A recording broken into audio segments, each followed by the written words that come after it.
First of all, happy 4th of July. Baruch Hashem to all the Americans over here. We freed ourselves from the English, and then we married the English. I don't know how that works together. But also today is the 28th day of Sivan, which is a special day by Chabad. As anytime any great leader in the Jewish nation that was saved from the Holocaust, in every kind of Hasidic group or religious group, they make a celebration. Today, the day is the Lubavitcher Rebbe was saved from the clutches of Hitler, Yamach Shemai, and came to America in 1941. So today, on the 28th day of Sivan, we thank the Eibishter for that. And so we are here today because of that he was saved in that situation. So it's a very special day. We're going to learn a beautiful sikh of the Rebbe on this week's Parsha, and which the Rebbe goes into the portion. It tries to explain the portion self-understood, not only in its spiritual way, page 138. That's where it starts.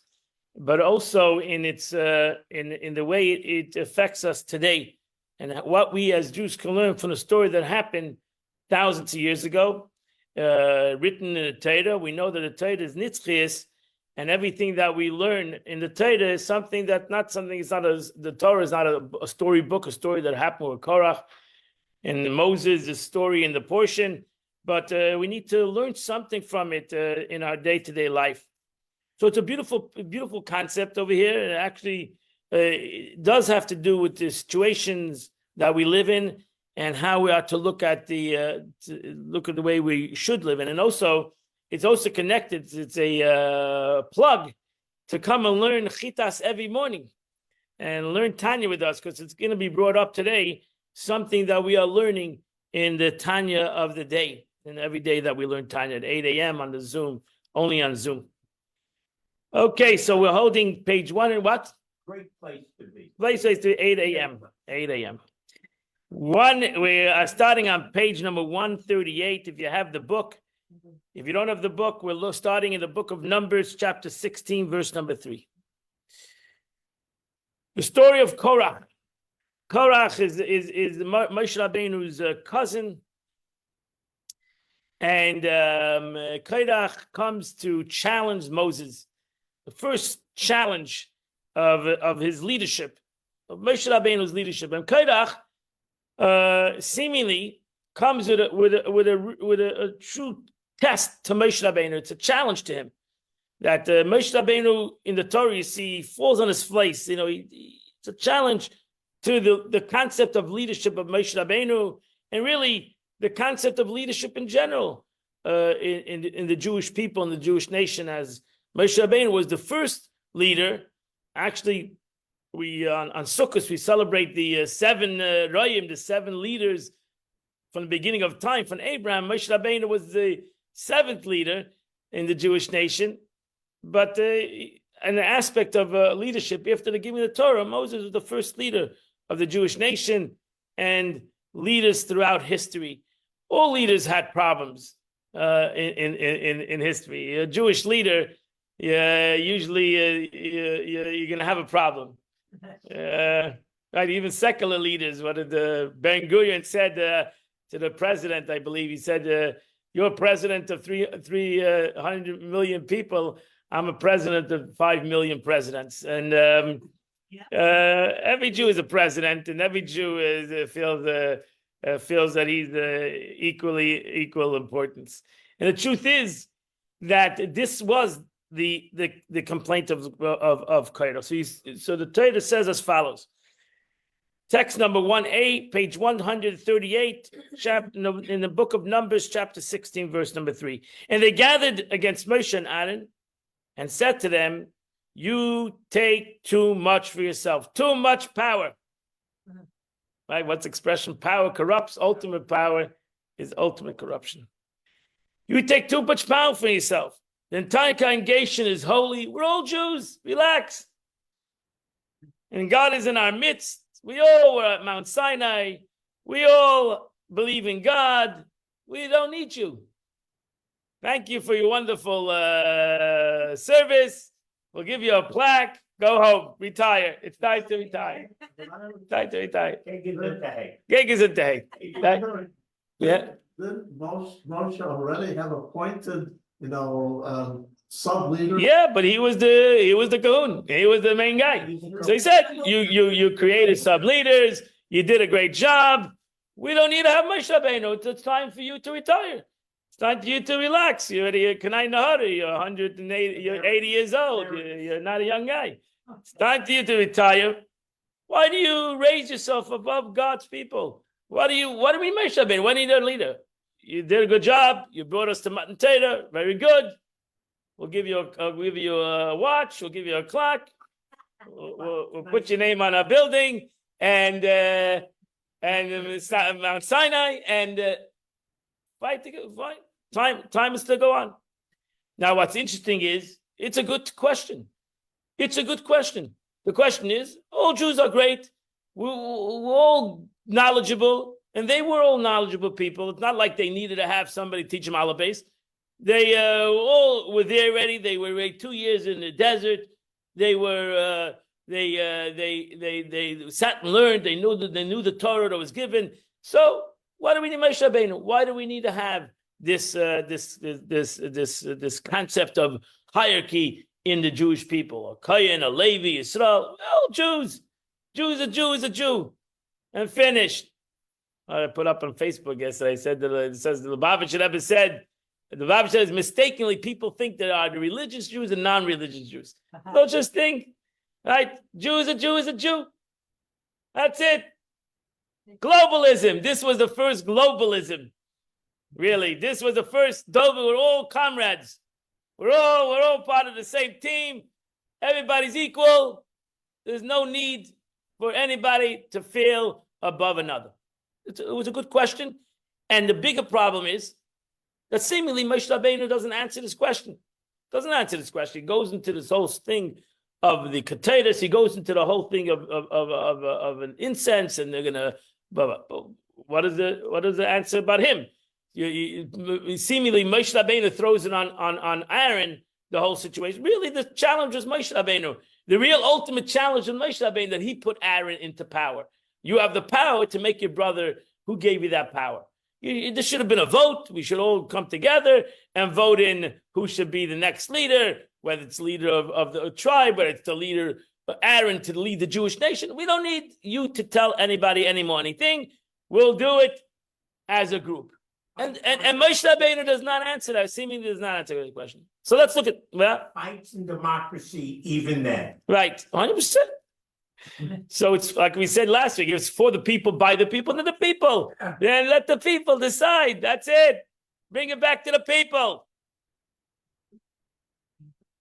Okay, so but they don't want it. They said maybe the rules are, but the Jewish nation, there shouldn't be any hierarchy. That was his taina. Whatever. We'll see what the real question is. What is Moshe Rabbeinu's response to that question? We know what Moshe Rabbeinu responded to show that Aaron was the Kohen Gadol. He was the guy, and God chose him. We know that even today's chitas with the sticks. We know that Aaron, to prove Aaron's kahuna priesthood, Moshe Rabbeinu responds. But when does Moshe Rabbeinu respond to this question? To the question, who are you? Who are you? Who made you? So let's look at the answer Moshe Rabbeinu says.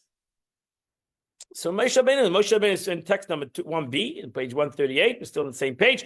Moshe spoke to the Korach and his company. In the morning, God will make known who belongs to him and who is holy. And he'll draw that person. He's talking about Aaron, the one who he will choose near to him. This is what you must do. Korach and his company take pans, and he gave him this advice. To take pans, tomorrow place a fire in the pans, incense on top of the fire before God. The person that God will choose will be the holy one. I mean, the one in essence, the one who's left standing is the guy. The rest of you are not going to be left standing. You're going to die. So I think that will be the best proof. It's a good proof. You're not going to be here anymore, and Aaron will be standing, and the rest is history. You took too much yourself to tribe of Levi. So the question is, next day, the duel was on. Korach and his group accepted the challenge. And that's the Gemara's biggest question. As we'll soon see, that, why would Korach do such a stupid thing? He was not a stupid guy. He was a smart man. He was a prophet. He knew what he was doing. Why would Korach do? Why would Korach accept the challenge? He was a prophet? He was a prophet, yeah. The Master Rashi says. So he was a prophet. Why would he do? Well, that's a step. We'll get to that in a minute. We'll get to that later. But the question is really that Rebbe is bothered by where's Moshe Rabbeinu's answer to the original question. Moshe Rabbeinu seemingly doesn't answer the challenge to himself. Where is the answer to that challenge? Now, the Rebbe goes and says, if you learn Rashi, it's not his question, it's Rashi's question. Rashi asked the question. Rashi is also bothered by the question. So Rashi is the commentator of Chumash on the pasuk, and Rashi answers the question as follows. So we're going to learn the Rashi, page 139.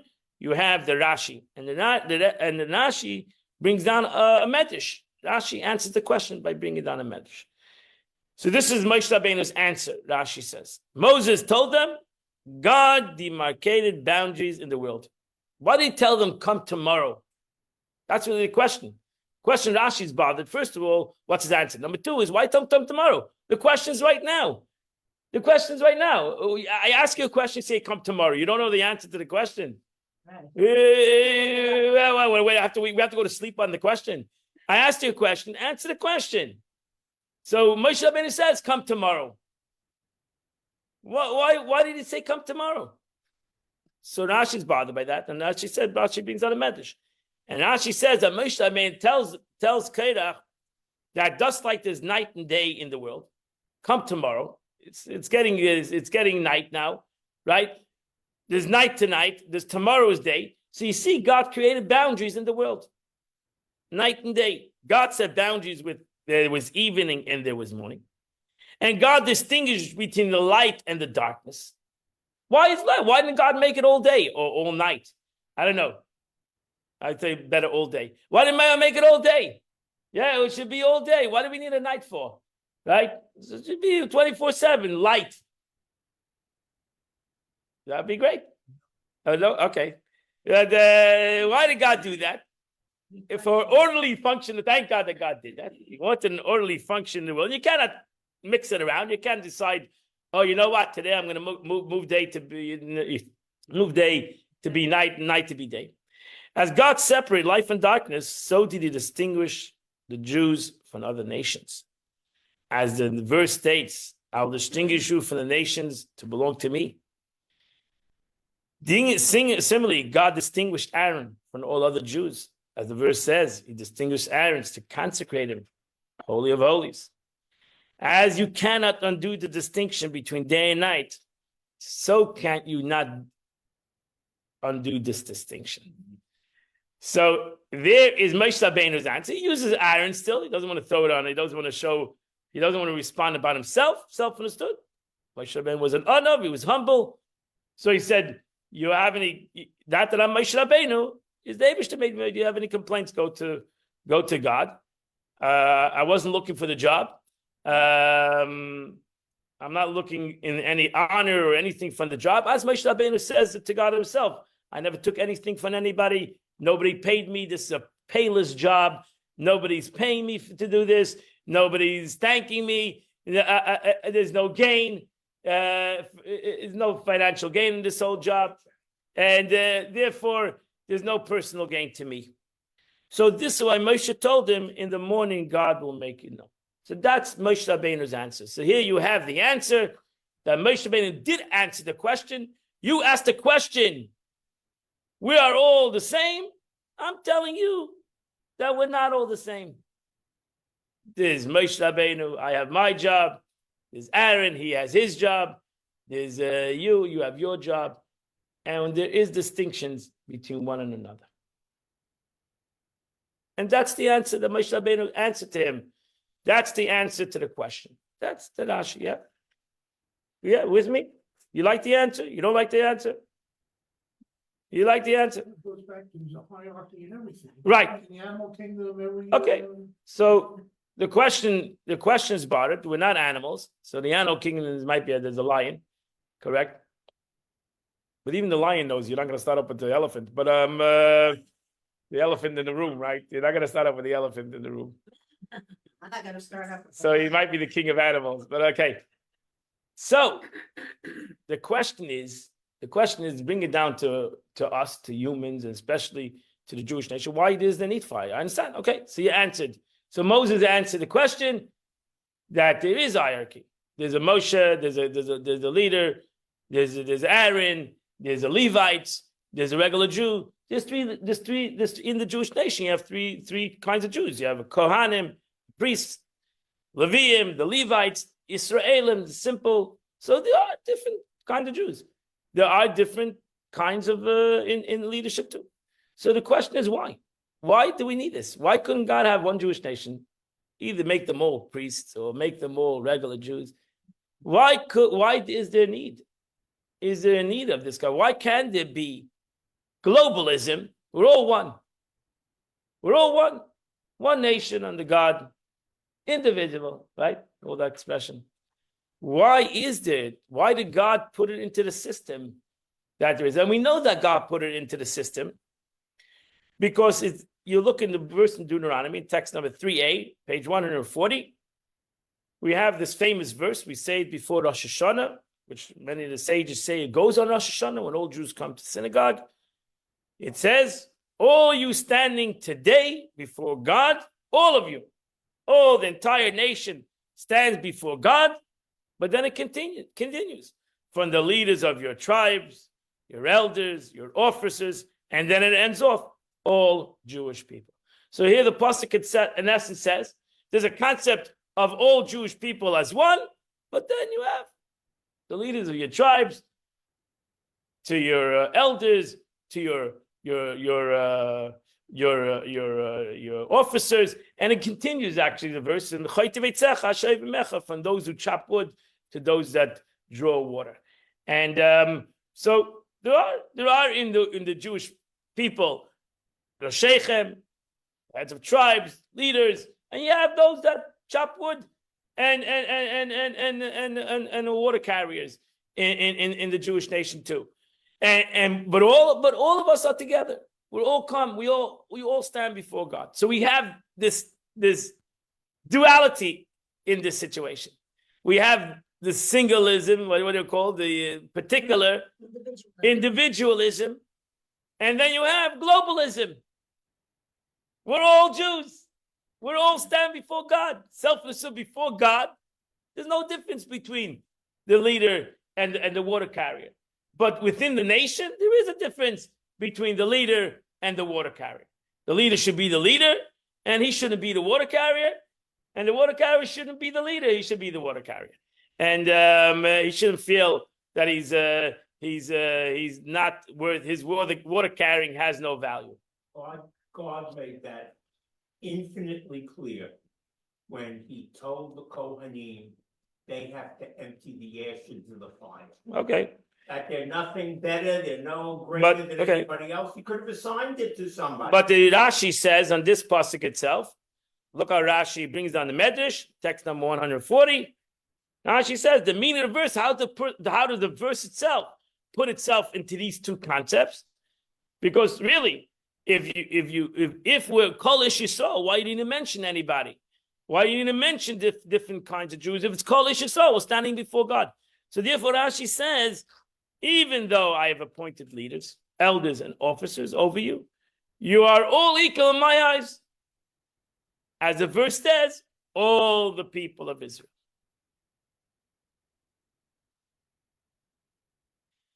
So why couldn't there be? Why couldn't there be? Why couldn't there be? Why do we need? Why did God put it in the system that there will be individualism? Why not? Couldn't there be just pluralism? Why couldn't there be just globalism? Plural. Kol Ish Yisrael. All the Jewish people. Who cares? Who is? If it's in front of the eyes of God, So why did God put it in the system? Not that we have individualism, not that there's a Kohen, even this individualism, that there's a Kohen, there's a Levi, there's Yisrael, that God put it into the system. That's even the question of Korach. Why do you need this? We all, you can all be structured, and we all great. That's it. We are all equal. There's no Kohen. I don't have to go give my truma to. That was one of the ideas. Give my truma to a Kohen. Let him go get his own food. I got my own food. He'll get his own food and finish. End of story. You give this to the Levi. Why do we need this thing? If I sin, I have to go to the Kohen. I'll go to God. I stand before God like the Kohen stands before God. We all can go to God. There's a temple. Anybody wants to do what he wants to do. He did a sin. He goes and he asks God forgiveness, and end of story. Why do we need to go to the Kohen and we need to tell him? I now have to tell him that I've sinned. What's his business? It is a problem. And the question is really the real question is, why is it in the system? Why is it in God's system? Because it's in God's system that made it our system. If it wasn't in God's system, the concept of Kohen, Levi, Yisrael, or Moshe Rabbeinu, or heads of tribes, it wouldn't be in the system. There would not be any need for it. You understand? You go to, for example, you go to a major Jewish. You go to the Kotel, for example. Everybody goes to the Kotel. No, you don't need a rabbi there. There's no need, even though there is a rabbi. Who knows? You know, there's official rabbi of the Kotel. Who knows about it? Everybody go daven.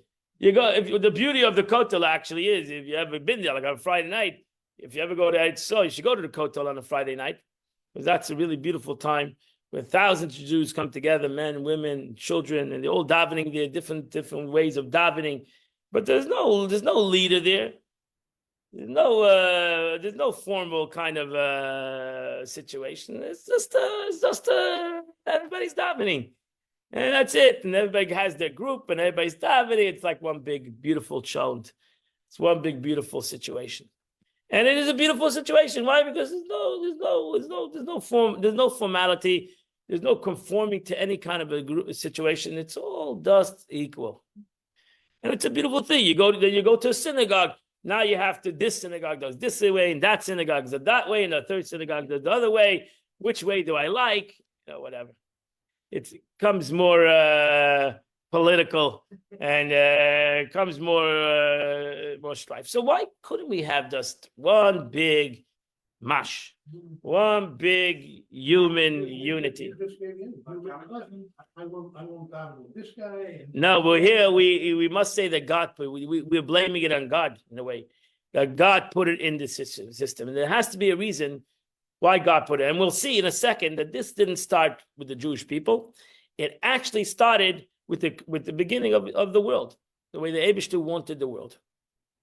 Because it's interesting, if you go to the beginning of Bereshis, in the book of Genesis, you'll see the way God wanted the world itself. Because as you'll soon see, if you remember the beginning of Bereshis, in the portion of Bereshis, Noach, before Avram Avinu, before Abraham, is a story of the after the Mabel, is a story of the Tower of Babel, Tower of Babel, a famous story. Over there, the Torah says that the people got together, because until the story of Babylon, which Abraham was born already, he was already 50 years or close to 60 years old already. These people came together as one entity. And Rashi over there says that at that time, as you'll soon see, that at that time all people spoke the same language. So there was a globalistic feeling in the world at that time, because that's what the Eibishter wanted in essence. That was close to 2,000, over 1,500, 1,700 years since from the creation. So in Deuteronomy, they'll see that he does the introduction to this. The Moshe Rabbeinu expresses this. He says, text number 4. in Deuteronomy, page 141. When the supernal one gave each nation his lot, when he dispersed the people, he demarked the boundaries of nations. So this is Moshe Rabbeinu's in Deuteronomy, his drasha that he gave at the end of his life. And these are one of the expressions of the verse. If you don't know the rest of the story of this verse, you wouldn't understand what he's talking about. But he's talking about, in the Rashi on it, he's talking about the situation that happened in the time of the story of the Tower of Babel. And he says to the Jewish people that the concept of individualism is something that God wanted in existence, even though that his original plan was taka globalism. The original plan A, was that there should be a globalistic kind of situation. The whole humanity is one entity. And that's what the verse says in text number 5a, that the entire, going back to the story now in Genesis, we're going back to Genesis now, the story of this tower, the entire earth was one language and uniform words. It was one language. Now she says that the entire world spoke Hebrew. That's what it says. So we're talking the year 1765 from creation, self-understood. 10 years before 4th of July. No, this is the time of creation. 1765. This story happened. So what happened? It came to pass, and they traveled from the east, and they found a valley in the land of Shinar, and they settled there. And they decided to build a tower. They decided to build a tower. Here they came together as one entity, a globalistic concept, to be able. The dream was, how do we overcome the flood? This was a big problem in their mind. In essence, how do we overcome God? God can flood the world again, and therefore they got together and decided to build this tower, because this was not so many years after the story of the flood. So what did God respond? God said, behold, there is a single people, 5c, with a common language, and this is what they would have commenced to do. Come, let us ascend and confuse their languages, so not understand the language of their companions. And God scattered them from there the face of the earth, and they ceased the building of the city. So God didn't punish them, didn't destroy them. He said, in essence, their globalism has there is a positive concept of a global concept, that there is globalism, but it's actually in humanity, this globalism is bringing out a negative response. It's bringing out a negative, and in a way, you're right. Humans take everything to the upper extent. They don't know how to, seemingly the weakest link is to be able to take things in a more positive way. And therefore, they ultimately took this globalistic thing that God wanted in creation. That was God's plan, that there should be a globalistic kind of a view. That there should be one purpose, or one agenda, or one concept. But he realized that humans have taken this to the wrong degree and decided that he was going to bring individualism in their system. And he created individualism. That's when, according to the Torah, you have the creation of languages in society. So now you have the 70 languages in the Torah. They say the original 70 languages in the Torah that all other languages come out from. Like English, they say, is a mixture of different languages. I don't want to use the word usually they use for that language. But so wait, I have a question. So then they not only did Hashem confuse their languages, they also had to all know in groups the language that they were Correct. given. Correct. They all have to go start from the beginning to learn the languages.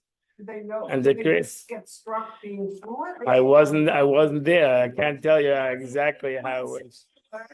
I'm sure it does. I don't know. We'll have to look that up. Yeah, it's an interesting question. So how did that work exactly? Yeah, because it happened automatically that they couldn't understand each other. So that happened automatically. They couldn't understand each other. So they came from different parts of the world.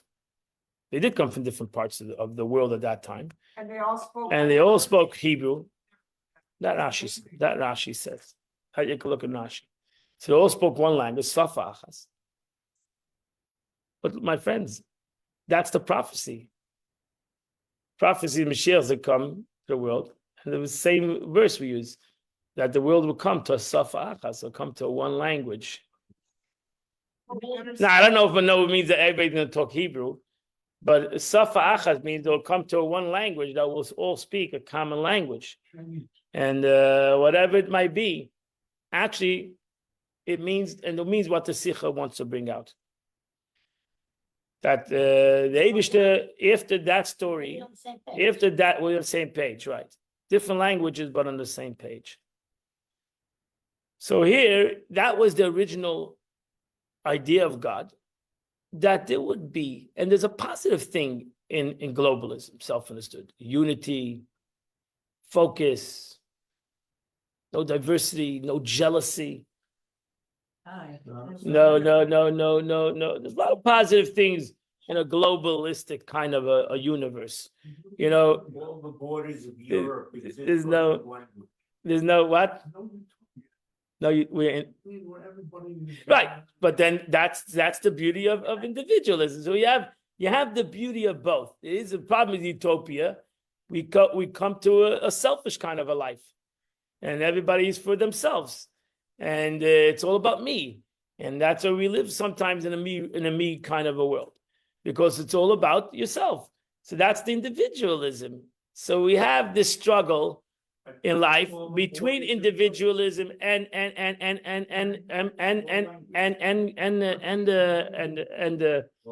globalism.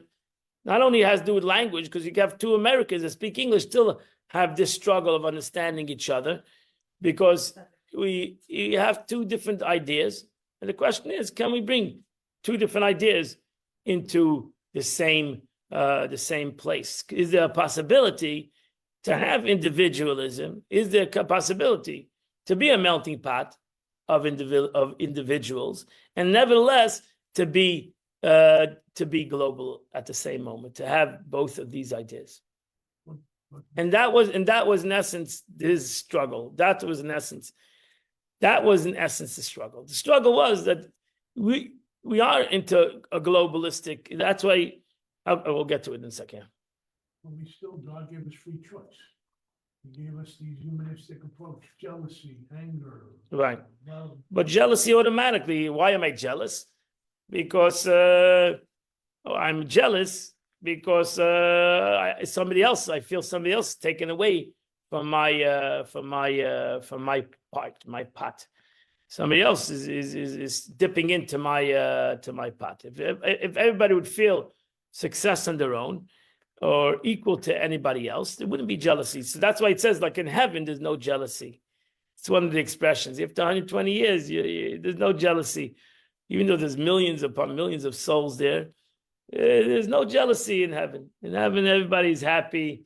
Everybody's happy with what they have, and nobody's afraid of somebody else dipping into their 4 cubits. So I have a question. Is jealousy, when It's human nature. you don't want somebody else having it? And is that different? A lot of levels of jealousy. What? A lot of levels of jealousy, different kinds of stuff. Usually, that's why, for example, it says you should be mesameach, a chas and kala, because most people think that another person's marriage is more happier than theirs. So they say, oh, they're jealous. You know, they're happier. They look happier. He looks happier. Oh, she's more beautiful. He's more handsome. Whatever. Whatever. We have it. Therefore, to be happy with somebody else's lot, be happy with somebody else's success, is the ultimate concept in life. Not to be jealous, but it's very hard in a Kabbalistic kind of a world, in a selfish world, to be truly unjealous. of somebody else's success, somebody else's happiness, etc. Because if it's about me, I should have everything that everybody has, or the good that everybody has, right? And not the tzaddis. I should have all their good. I should have all the money. I should have all the health. I should have all the health, all the happiness. Let them keep the tzaddis. I want the happiness, and I deserve it more than them. Okay, let's continue. So here he brings down a Jonathan Sachs in the text number 6. Today we are inclined to see resurgence of tribalism as a great danger of our fragmented world. It is not merely only a danger. The paradox is that the very thing we take to be antithesis of tribalism, universalism, can also be deeply threatening and may be equally inadequate as an account of human situation. A global culture is a universal culture. And universal culture, though they have brought about great good, have also done immense harm. They see at the basis of our humanity the fact that we are all ultimately the same. We are all vulnerable. We're all embodied creatures. We feel hunger, thirst, fear, pain. We reason, hope, dream, aspire. These things are all true and important. But we are also different. Each landscape, language, culture, community is unique. Our very dignity as a person is rooted in the fact that none of us, not even genetically identical twins, is exactly like any other. Therefore, none of us is replaceable, substitutable, or mere instance of a type. That's what makes us persons, not merely organisms and machines or machines. It's our commonality. If our commonalities are all that ultimately matter, then our differences are distractions to overcome. So, my friend, it's important to have individualism. It's important. The Eibishter made each and every person distinctly different. And our individualism is not a distraction. So it's a dangerous thing. Either way, you have to know how to have both of these entities, both of these concepts in your life. How do we create an individual and a multitude? So here's the expression of the Rebbe. And the Rebbe said this about the world in 7a. It's a beautiful expression of the Rebbe. There are multinationals in New York City. It's a melting pot for many nations. May all these nations live in good peace and in harmony. And every one of them will strengthen all the nationalities around them.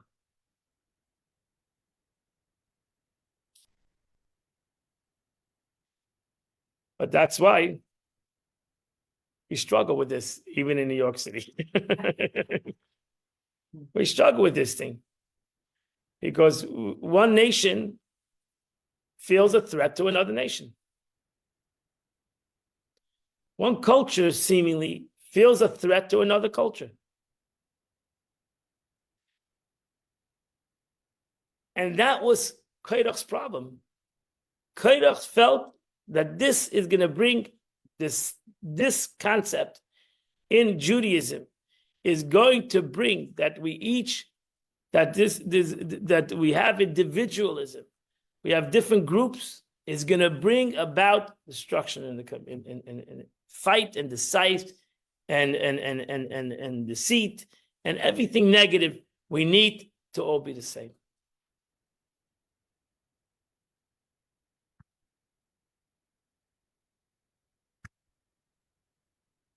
And Moshe Rabbeinu said, no, it's in the system already. The Eibishter put it in the system. The Eibishter put it in the system, individuals. It's in the system. He put it in the nations, that there should be different nations in the world. And he put it in the system that there should be different humans in the world too. It's in the system. And there's a positive thing to that system, that every person has an individual purpose and individual task. So look at 7b, another beautiful statement of Jonathan Sacks. I see lately they like Jonathan Sacks, a blessed memory. You should read his books. He's a great writer. He writes, he was a great speaker too. We are part of a thick or context-bound morality, which confirms on us loyalties and obligations to the member of our community that go beyond mere justice. We have duties to our parents, children, friends, and neighbors, and members of society considered as an extended family. The loving obligation we owe to those whom we are linked is a conventional bond. It is precisely these moral intimacies that give life to families, communities in which we learn the grammar and the syntax of the reciprocity and altruism. Universality of a moral concern is not of something we learn by being universal, but by being particular. Because we know what it would be a parent loving our children, not children in general. We understand what is for someone else, somewhere else, to be a parent loving his or her children, not our children. There is no road to human solidarity that doesn't begin with a moral practicality, by coming to know what it means to be a child, a parent, a neighbor, a friend. We learn to love humanity by loving specific human beings. There is no shortcut.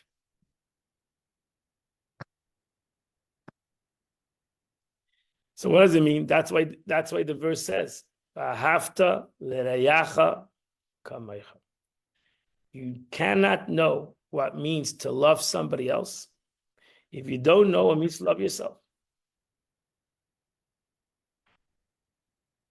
You need to first know what it means to love yourself. Because if you don't understand individual, if you don't understand the love of yourself, then the love that you're giving to somebody else is not a healthy situation. It's not a true love.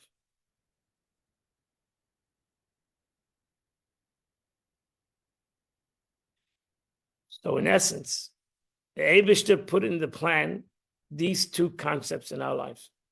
The concept of globalism and the concept of individualism. The truth is, in Chassidus, as we're going to go to the next level, more spiritual level, the Eibishter put into the plan Chesed and Gevurah, which is exactly these two concepts.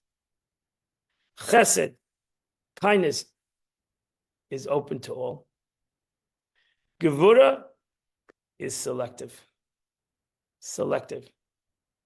Therefore, in Shulchan Aruch, when the expression in the world says charity starts at home, that is, al pi halacha, the same thing.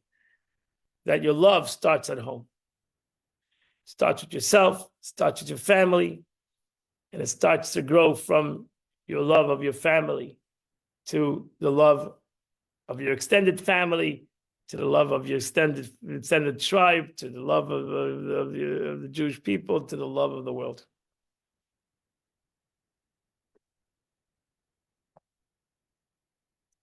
Where do we see this concept? So we see this concept in the expression of a Mishnah, yeah? Text number 8a. We're going to get a little bit Torah over here, a little Kabbalistic. The Mishnah says as follows, in Ethics of Our Fathers, chapter 5, verse number 1. God created the world in 10 utterances, though he could have created in a single utterance.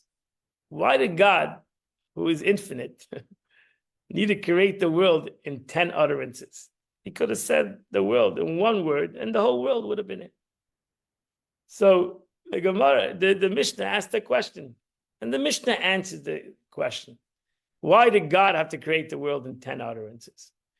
Because the truth is that those 10 utterances, that's why we come to the Tanya of the day, those 10 utterances, even God, how did God create the world and all its multiplicity and everything that's in the world, even with 10 utterances?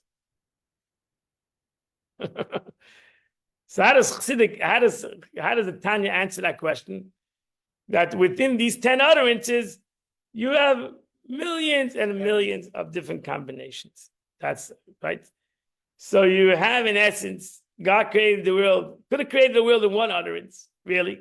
God's infinite, could have created the world in one utterance. So God created the world in 10 utterances, which really has within it millions of utterances, so to say. Utterance had an encoding. Right. So therefore, ultimately, you have different utterances in these utterances.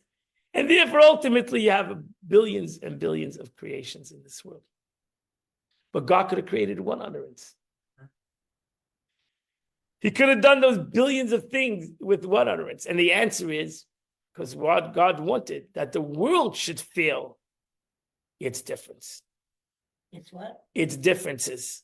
The world, the creation should feel its differences. That means that God wanted, if you bring it to humanity, God wanted that even though you're part of the human race, and you're part of the Jewish religion, you're part of Jewish people, you should still feel your difference. Your difference, your different character, your different purpose, your purpose. The Eibishter didn't create a double in this world.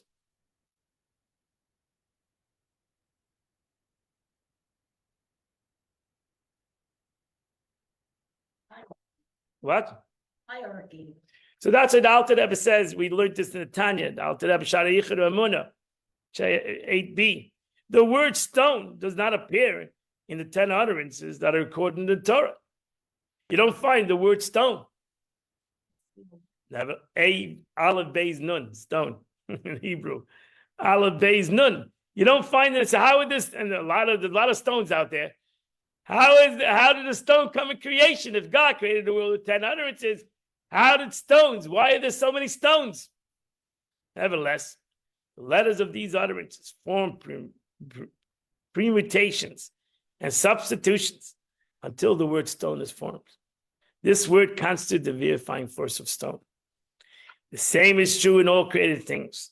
The name in which they are called in Hebrew tongue are comprised of the letters that involve from the 10 utterances. They descend through the various stages by way of substitution, transpositions, until they're evolved in specific life force that channel them into the creation to animate them. So what is the purpose of all this? Text number 9, that's according to the Rebbe, coming back to the Lubavitch Rebbe. God's creation is complete and purposeful when we, each of us, when we each use our unique strengths to fulfill the purpose for which we were created. When we fail to fulfill the task for which we were designed, and instead fulfill the task that was designed to another, we disturb the order of creation. That's tough words. Everybody should not want to be somebody else. Not only you cannot be somebody else, you shouldn't want to be somebody else. And therefore, God gave each and every one of us a talent. Even though, again, we're part of a family, we all didn't come from nowhere. We're part of a family, and we're part of a bigger family. And that's beautiful. It's important family, and it's important to Jewish people. It's important to be part of a certain culture. You're in a nation. Every person today, it's 4th of July. Everybody should feel, as Americans, the 4th of July, what it means to them. Part of America. But what's the uniqueness of each and every individual? We should never forget the uniqueness of the individual, every single individual. And just like, so Moses told the Korach, just like God created different night and day, and he separated every individual. He made me Moshe Rabbeinu. I didn't make myself Moshe Rabbeinu. He gave me that talent. He gave you a talent. He gave Aaron a talent. He gave every Jew over here a talent. And the truth is, that's the journey. The real question is, so why did God create globalism? So why did he put it in the, for 1700 years, there was a global world, right? There was a global world because God wanted both. The Eibishter wanted both. He wanted globalism, not at the expense of individualism, not at the expense of the individualism, which it came at the expense ultimately of individualism. They try to create this one entity against each and every personal purpose. And that's where God went to individualism. Decided individualism in the world, which ultimately comes back to our journey. So going back to Lord Jonathan Sacks, the Hebrew Bible starts by telling us a story about humanity as a whole. The first 11 chapters about Adam and Eve, Cain and Abel, Noah, the flood, Babel and its tower. Archetypes of humanity as a whole. But any conventional standard, the order of these stories are precisely wrong. They begin with universal humanity, and only then proceed to a particular one man, Abraham, one woman, Sarah, one people, the descendants. By reversing the normal order and charting instead of a journey from universal to particular, the Bible represents the great anti-Platonic narrative in the Western civilization against Plato and his followers. The Bible argues that universalism is the first, not the last, phase in the growth of moral imagination. We can now state what Judaism represents in the history of the Western thought. The story of the conventional people begins with two journeys, Abraham and Sarah from Mesopotamia, and Moses and the Israelites from Egypt. Mesopotamia in the days of Abraham and Egypt in the age of Moses were the supreme economic and political powers of their time. Judaism has historically been a living alternative to empires because imperialism and its latter-day successors, totalitarianism, and fundamentalism are all attempts to oppose a single regime on a plural world, to reduce men to man, culture to a single culture, to eliminate diversity in the name of a single socio-political order. No way, that's what communism. Correct. That's why socialism failed. But that's the sadness of today in a way, that you cannot have opinions anymore. It's a very sad kind of a reality we live in a way, that people cannot handle other people's opinions and other people's opinions. And everybody needs to think the way you think or the way a certain group thinks. We're trying to create this concept in the world, which is, and even in America, trying to create this concept in America that there are two groups of thinking, and one of them cannot like each other, and one of them cannot live with another, and one is right and one is wrong.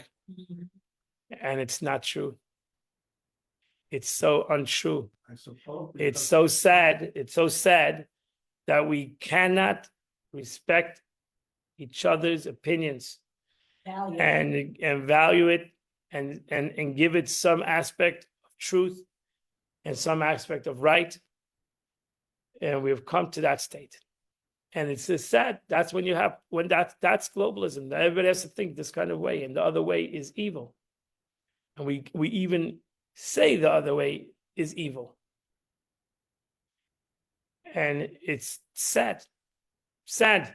It's exactly what Korach wanted to do. Korach wanted to take away individualism from the Jewish nation. And he wanted to give globalism, one nation. We all think the same. We all do the same. We're all equal. Why do we need to have difference of opinions? Why do we need to have the Kohen and the Levi and the Israel, different jobs and different higher ranks and different, let's just to create everybody my way and the rest is the highway. And that's it. If you want to be part of this group, you got to think this way, you got to act this way, and you got to do it this way. You don't want to be part of the group, leave the group. And the sad thing is, you see that even in the groups of Jews today. You're either part of this group, you act like the group, you think like the group, you walk like the group, you act like the group. If you don't, you're out of the group. Go find another group. This group cannot handle anybody who thinks, acts, and has an opinion in this group. And that's a sad thing. But what if somebody feels that another person's opinion will do great harm? Again, like everybody's opinion is entitled. Everybody's entitled to have an opinion. So deal with it. Try to explain to him nicely. Explain to him. Maybe come in a middle way, and we can figure out how that both of these realities can work out and for the betterment of society. Figure out you're chachamim. Rabbi, So that's why Korach. Yeah, I'm sorry. I have a question. Yeah. Didn't Korach want to be the Kohen Gadol? Yeah, that was behind the agenda, whatever. That was it behind you? Yeah, that was the ultimate agenda. That's what he said. You really want to be a Kohen Gadol, because Korach said, my idea is a great idea. Every communist leader, I'm the leader of this great idea, so I need to be the leader of this great idea. So the Gemara asked the question: Korach was a wise man. What made him justly? So how can he make such a mistake? How can Korach make such a mistake? Moshe Rabbeinu doesn't come and say, what globalism is bad. It's egotism. He doesn't come and say that. He doesn't come and say globalism is bad. Yeah, you're right. We need both. We need to have it just like this day and night. The day has day and night. The day, it's a day. Night and day makes it the day. So every day is a day. It's a global thing. It's a one day, but there isn't a day. Two aspects in this day, night and day. So too the Eibishter created. There's a beautiful expression in the Medrash in the Talmud, text number 12a. And there's a beautiful interpretation to this statement. It's a statement in Pirkei Avos also. Amalahem, he asked them. They had Alexander the Great. The Gemara says Alexander the Great debated the Jews in Israel, and he asked the rabbis a question. He asked them, "Who is wise? Who is called a wise man in Judaism? Who would you call somebody that is wise?" Amalei, the response to Alexander was, "Who is wise? One who sees what is born." Eizu chacham arayis hanoiled. Who is a wise man? Somebody who sees that is born. So, what does it mean? The simple meaning is that who is wise? Somebody who sees the outcome of his action. What is going to be the birth of the situation. Who is a wise person? Somebody who sees that if he does A, B is going to happen. If he does a good thing will happen usually. If he does a bad thing is going to happen. So who is a wise person who sees what it comes? The Alter Rebbe. In text number 12b, one of the classical teachings of the Alter Rebbe, and he says, who is wise? One who sees what is born. This means that the wise man sees each thing was born.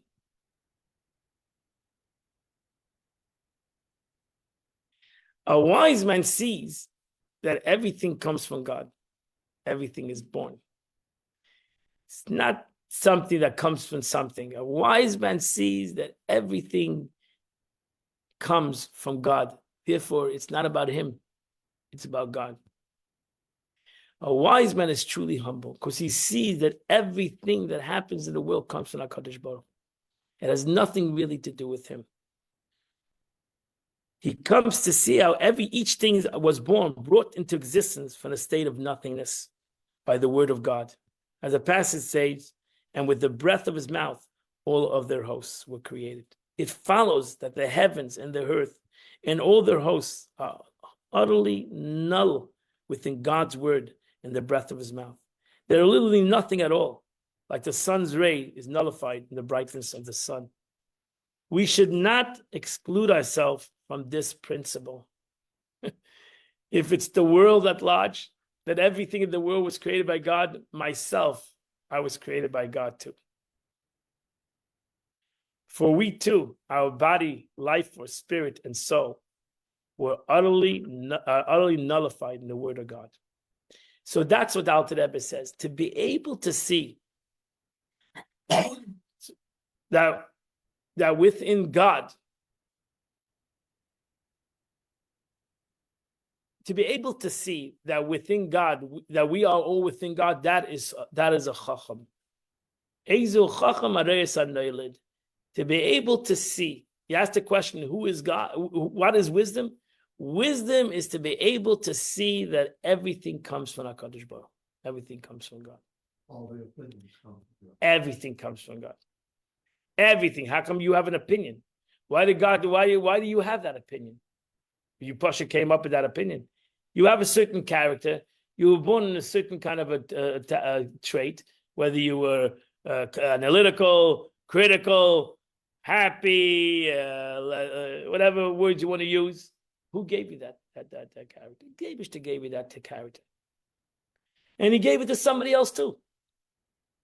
He gave him a different character. So he made you A and he made the guy B. He didn't, right? Just like you appreciate you. You realize you got this character from HaKadosh Baruch Hu, so did the other person get the character also from God. So did other person get his character and his way of like, why are the person born A? A person was born in this family. Why you were born in another family? Then God decided you should be born in this family, and that guy should be born in another family. So what do you do with anti-Semites? What? What do you do with anti-Semites? They were born with that too. Yeah, that's truth. You're 100%. Everything's. Therefore, yeah, they are born that way, and thus like every person is born with a character, and then you have to learn how to deal with it. So therefore, if God made you a more depressed person, you need to know how to deal with it. And if God made you an anti-Semite, you have to know how to deal with it. Become a better person. Become a better person. Develop yourself. Develop yourself. Use your character maybe for good. Use your anger to be angry at the right things. Use your character. You don't have to use your character for everything.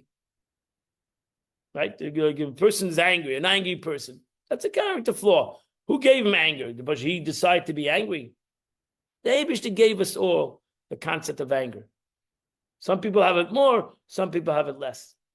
The Alter Rebbe says we all have a depression within us. We're from earth.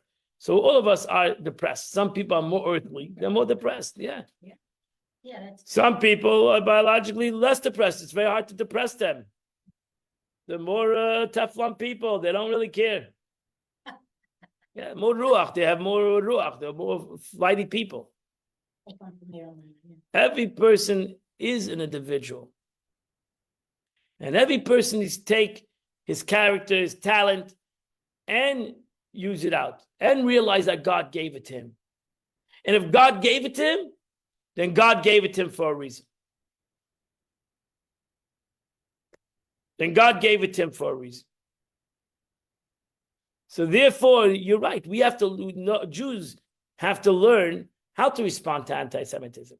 To respond, anti-Semitism is there because they have a hatred. Jealousy, hatred, whatever it might be, or the innate situation that they have this hate. They don't even know why they have this hate. We have to show, not always to learn behavior or to learn behavior from childhood. So they have to stop that learned behavior. But some things, even if they don't have it, it's in them. It's part of their DNA a little bit. So we need to learn how to take that behavior. And how does a Jew need to do that? Not by screaming but by showing love, showing them maybe, teaching them, being proud Jews, showing them that the hatred is not accomplishing anything. There's no accomplishment to their hatred. The hatred is not, there's no response. We're not responding to the hatred. Actually, as the Torah says, the more they pain the Jew, the more they got stronger. More than what? The more they pain the Jew, the more we get stronger. Pain. Oh, pain. So the Rebbe writes, we're going to come to the conclusion of this class. Text number 13. Korach saw the state of peace and inherent unity that we enjoy at our point of origin within God, where there's no differences. Korach was a smart man. And Korach Taka saw that there is a place for that. Korach, in essence, if you want to go, this text that Korach wanted to live in a messianic time. He wanted the Jews should be already in a messianic time. That there will be total unity and there'll be total peace. And that's why Rambam writes about Mashiach. When Mashiach comes, there won't be hatred, there won't be jealousy, there won't be any problems. Every Jew will be united. Safa Achad. Yeah, it'll be wonderful. That's it. This inherent divine oneness will be manifest in the peace and unity that the world will enjoy in the era of Mashiach. We're going to come to that original plan. As the verse states, respect that in that era, one will no longer teach each other war. Right? There will be no war that time. There will no hatred. There will be no point to even have any weaponry. Why you need it for? We're all this is all I love you, you love me. So why do we need it? For all you'll know me. Because then it'll be the knowledge of God will be the whole thing. However, to assume that this state of oneness can be the norm today was foolish. Because genuine absolute oneness can only exist in our divine point of origin. And in the area of when Mashiach comes. In the current era, when we must function as servants of God here in the lowest sphere, Korach's suggestion would not result in unity and peace. On the contrary, it will take about you want to force on the humans that they should lose their individualism does not survive. Cannot survive. Not in the secular world and not in the Jewish world. We know the communism, the Rebbe Rashab said communism will survive 70 years. It can't survive. You cannot take away people's uniqueness, people's hope, people's talents, the individual of every person. Every person needs to have their individualism in this present time. And the country would result in divisiveness, the opposite of peace. And therefore, Moshe Rabbeinu told them, you're takavo, you're pikeach. You're a smart man. And it's an unbelievable thing that you want. But it's not in the present situation. The present situation, as they were in a way a little bit of a gullus, right? They were Jews that were not going to come into the land of Israel. They weren't going to merit coming into the land of Israel at that time. And they would be in the desert for 40 years. And every individual was needed. And until Mashiach comes, even though it's a beautiful thing, the concept of Korach, even as we think about it today, we hope for Mashiach to come, where there'll be this aspect, Safa Achas, not only the Jewish nation will become one entity, but the whole world will become Safa Achas, one language and one purpose. But until then, every nation and every individual and every community and every shul and every community in the Jewish should feel their uniqueness, should use their uniqueness for the greatness of God, and to use it and not chashom that they should fight with each other on their uniqueness, but they should realize that everyone brings to the table the uniqueness actually makes this community a beautiful community. The diversity makes it truly a beautiful community. We don't want a community that has one aspect in them, one way of life, one way of thought. Either you fit in it or you're out of it. Until Mashiach comes, every Jew should fit in any place that he is, on whatever he is, and what level he is, on what attitude he has, whatever he may be. Let us continue our individualism in a pluralistic, globalistic kind of a situation. Amen. And merit that Amen. Mashiach will come, and then there will be, I love you. Yasha Koach, Rabbi. We're a one big happy family. We're one big happy. Happy 4th of